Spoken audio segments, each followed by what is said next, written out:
एक बार की बात है, कुछ गिद्धों का झुंड शिकार की तलाश में उड़ते उड़ते एक ऐसे टापू पर जा पहुंचता है जो समुद्र के चारों तरफ से घिरा हुआ था।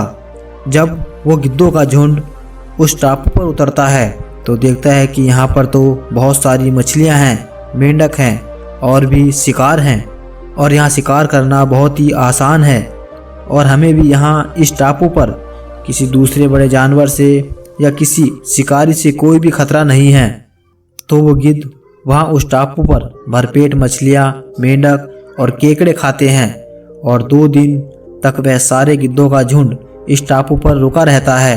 अब सारे गिद्धों को वह जगह बहुत पसंद आ गई थी और उन गिद्धों में से किसी का भी मन उस जगह को छोड़कर जाने का नहीं था, क्योंकि उन गिद्धों को शिकार करने के लिए ज़्यादा मेहनत नहीं करनी पड़ रही थी। सब कुछ उन्हें बिना मेहनत के उस टापू पर ही मिल रहा था। अब वो सारे गिद्ध उस टापू पर बहुत ऐश कर रहे थे। तभी उनमें से एक बूढ़ा गिद्ध उन सभी को उस टापू पर से वापस चलने के लिए बोलता है, लेकिन कोई भी गिद्ध उस टापू को छोड़ना नहीं चाहता था।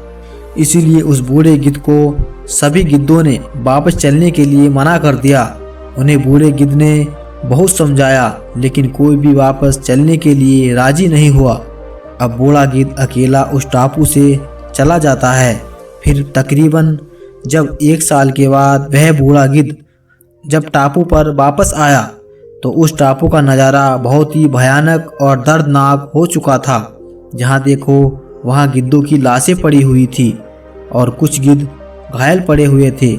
ये देखकर वो बूढ़ा गिद्ध एक घायल गिद्ध से पूछता है कि तुम्हारी ऐसी हालत किसने की? तो उस घायल गिद्धों ने बताया कि आपके जाने के बाद हम सभी टापू पर बड़े ही मज़े की ज़िंदगी जी रहे थे, लेकिन एक दिन इस टापू पर एक बड़ा सा जहाज़ आया और उस जहाज़ से बहुत सारे चीते बाहर निकाले। हमने जैसे ही उन चीतों को देखा और उड़ने का प्रयास किया तो हमारा ज़्यादा वजन होने की वजह से हमसे उड़ा नहीं गया और हमारे पंजे और नाखून भी कमज़ोर हो चुके थे। इसी वजह से उन चीतों ने हमारा शिकार करना शुरू कर दिया।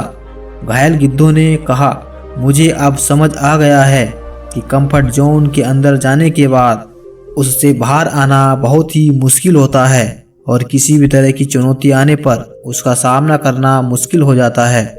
दोस्तों, इस कहानी से हमें यह शिक्षा मिलती है कि लोग कंफर्ट जोन को अच्छा समझते हैं, बाद में वही कंफर्ट जोन उनके लिए मुश्किल बन जाता है। और जिस इंसान की ज़िंदगी में चुनौतियाँ और मुश्किलें आती रहती हैं, असल में वही इंसान जिंदा है। और जब तक आप चुनौतियों का सामना करते रहेंगे, आप ज़िंदगी में आगे बढ़ते रहेंगे।